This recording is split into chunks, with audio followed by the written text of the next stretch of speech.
Coucou tout le monde, et c'est Antoine Dragner est là, et voici le personnage dans Dragon Masters, avec les personnages, et comme c'est l'antagoniste principal, comme c'est les méchants, il y aura quatrième, on l'appelle ça les Inquisitorius. Vous voyez comme ça vole, les Inquisiteurs. En... J'allais dire un truc. Les Inquisiteurs, c'est comme dans Star Wars où ça basait ça. Après, suite à l'ordre 66 et la chute des Jedi, donc les restes de Jedi vont rejoindre de l'Empire Galactique pour former les Inquisiteurs, ceux qui chassent les Jedi qui sont restés vivants. En commençant avec le personnage. Belloc, connu sous le nom de Grand Inquisiteur. Donc c'est lui, Belloc. Donc il était autrefois un méthode dragon il y a longtemps avant que Francis était l'autre autrefois un roi de Dragalia. Avec suite de l'assassinat de le plus horrible qu'il a fait attaquer aux autres personnes. Donc le roi des dragons de Dragalia a décidé que les inquisiteurs se retirent de son poste de travail et oblige de le bannir à jamais. Donc voilà, c'est ça les armes des inquisiteurs. Donc l'élément rare c'est Frost, mais c'est aussi un élément dangereux ou qui provoque le zéro absolu. Là, Marek, là vous connaissez déjà Marek de la précédente vidéo. Eh ben, il était membre et aussi c'est connu sous le nom de premier frère. Comme élément dangereux, c'est le sang. Ce que faire blesser à une personne et que peut contrôler le sang et le transformer comme arme. Comme ça rappelait dans Genvi. Vous vous rappelez déjà de Genvi avec elle qui contrôle la manipulation de sang? Eh ben, je crois que c'était ça. Rita Estevez, connue sous le nom de la seconde sœur. Donc c'est elle. Donc Rita, ça fait baser dans Star Wars la seconde sœur. Elle possède un élément dangereux s'appelé la douleur. Et c'est ça commun. Georgie Gibbs, connu sous le nom de le troisième frère. Donc c'est lui qui porte un manteau. La première inquisiteur qui prend un manteau sans armure. Et un élément dangereux, ça s'appelle la mercure. Euh, bon, la mercure, c'est une sorte de chimique de métal. À tous ceux qui n'avaient pas regardé la légende de Korra, vous savez ce qui s'est passé avec la mercure? Eh ben, je trouve que l'avatar Korra a subi de la PTSD, trouble de stress post-traumatique, suite qu'elle avait perdu de quelques pouvoirs. Sa maîtrise des éléments, après la connexion avec Rava, après elle est forcée à contrôler l'état avatar, que c'est ça le mercure à contrôler. Je vais faire un schéma avec le mercure. Là, quand vous voyez l'épée qui a été brisée, eh ben, la mercure se reforge et qu'elle peut changer d'apparence à tout ce qu'il souhaite, comme le marteau, l'arme, faux et la masse. Esh Natsui, connue sous le nom de la quatrième sœur. Donc c'est elle.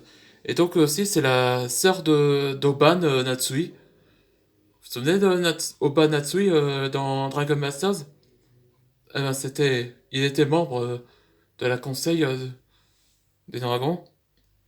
Donc elle possède un élément dangereux, ça s'appelle le Hellflame, Hellfire, ou la flamme de l'enfer, comme ça. Je disais comme la crémation et c'est pareil, comme dire des éléments rares. Et non. Là, comme cette arme-là représente comme le sabre laser de Reva dans Star Wars Obi-Wan Kenobi. Barry Elliott, le cinquième frère. Donc c'est lui. Donc son œil a été aveuglé pendant le combat de son exil. Ah, il possède un élément dangereux, ça s'appelle le thorn, ou les ronces.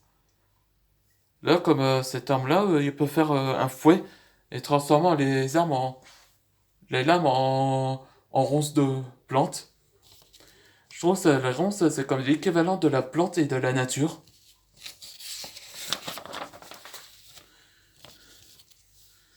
Nobuto, le sixième frère, là, c'est lui, il est le second personnage qui ne porte pas d'armure, comme une tenue normale.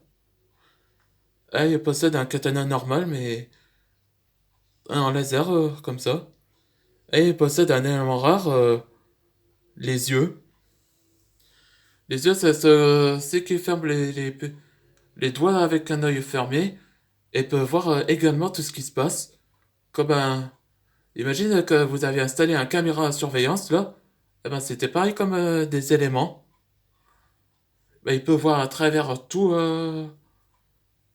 quelques endroits et espionner les gens sans rien leur échapper. Et il peut créer une sorte de yeux laser. Là, c'est Cresta Blake, la septième sœur. Donc, elle, je fais baser dans la septième sœur dans Star Wars Rebelle, là, les Inquisiteurs. Donc, son élément est le faune. Le faune, moi, je pense, une sorte de métamorphose en animal et contrôle les animaux. Comme le gars dans My Hero Academia, là, que son alter, il peut contrôler tous les animaux et même les insectes. Vous voyez ce que je veux dire? Akza, donc connu sous le nom de la huitième frère. Donc c'est lui. Ah, je vous dis simplement parce que je vous ai pas dit là, au sujet de ces membres des inquisiteurs. Des fois que les maîtres dragons, ils sortent d'une hybride. Exemple, un dragon plus chat, ça fusionne. Et aussi comme corbeau et dragon, que ça fait fusionner. Comme dans Beastar, disons que la mère de Legoshi était moitié loup et moitié dragon Komodo. Ah ben c'était ça. Et voilà, comme c'est le terme. Là. Tainin, la, la neuvième sœur. Donc c'est elle, c'est aussi un bête en dragon, mais ça ressemble plutôt à un dinosaure. Pas seulement lui, c'est aussi un reptile. Ah, j'ai oublié simplement dire que son élément rare était les reptiles. C'est lui qui contrôle tous les animaux reptiles, y compris les dragons. C'est comme dans le Tortue Ninja avec le roi des rats. Vous vous souvenez le personnage là dans le Tortue Ninja? Eh ben, c'est ce qu'il avait fait à Maître Splinter quand il était en forme de rat. Donc, en parlant de son d'élément de Tiny, c'est aussi la brute.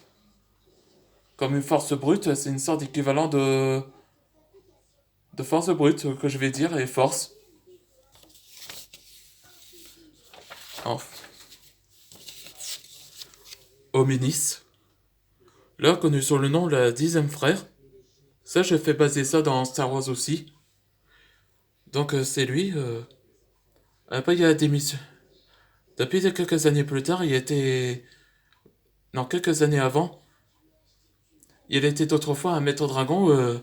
Il travaillait pour lui, avec Oban.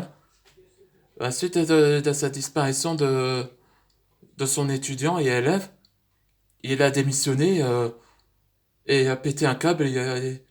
Et tous les autres maîtres dragons, ils ont décidé de faire son exil et pour prendre ses vacances. Après, il a rejoint en tant qu'inquisiteur et il possède un élément rare. On appelle ça le silence. Ah, j'ai dit simplement parce que le silence c'est comme un élément dangereux. Ben, s'il coupe s'il essaye de couper le son, là, il ne peut plus entendre le bruit de pas, et il ne pourrait pas entendre le coup d'épée, et ni de coup de poing. C'est ça exactement ça. Raphaël, comme je vous l'ai déjà dit tout à l'heure avec de ces hybrides, donc j'ai fait baser ça aussi dans Star Wars, le 11e frère. Je trouve avec un masque de corbeau, il y avait un look d'enfer. Quand j'étais dans Star Wars en tant que Jedi, je fais, c'est un inquisiteur? Vous avez un look d'enfer, vous? L'inquisiteur, il a fait, quoi? C'est la première fois que tu t'intéresses à mon costume. Et là, comme son élément, ça s'appelle ça la téléportation du néant. Ce qui capture la personne, fait téléporter comme un portail de l'ombre vers Osha, la 12e sœur. Donc elle possède un élément dangereux. Donc elle s'appelle la bombe. Tout ce qu'elle touche au sol et le mur, et si une personne marchait sur le sol, ça explose. Comme le gars que dans Fairy Tail, le chacal. C'est une sorte un démon mage qui possède la magie de maudite, comme l'explosif. Et enfin, le dernier, Clovis, le 13e frère. Là, j'ai des passements de son passé. Apparemment, Clovis était l'ami avec Michael. Michael, celui qui était le conseil des maîtres dragons. Où il était avec Antoine Dragnir il y a longtemps. Après, quelques années plus tard, il a cessé de contacter avec lui et l'a rejoint en tant qu'inquisiteur. Et il possède un élément très dangereux, la télékinétique destructive. Si tu essaies avec un télékinétique et après tu fais détruire avec les mains fermées et les poings fermés aussi, et ça explose. Que dans Marvel avec Andy Strucker, où il utilise comme pouvoir de télékinésie destructive. Bon, j'espère que cette vidéo vous a plu. Bon, j'ai bien vous expliqué. Merci infiniment de regarder ces vidéos. Enjoy vos vidéos si vous abonnez bien.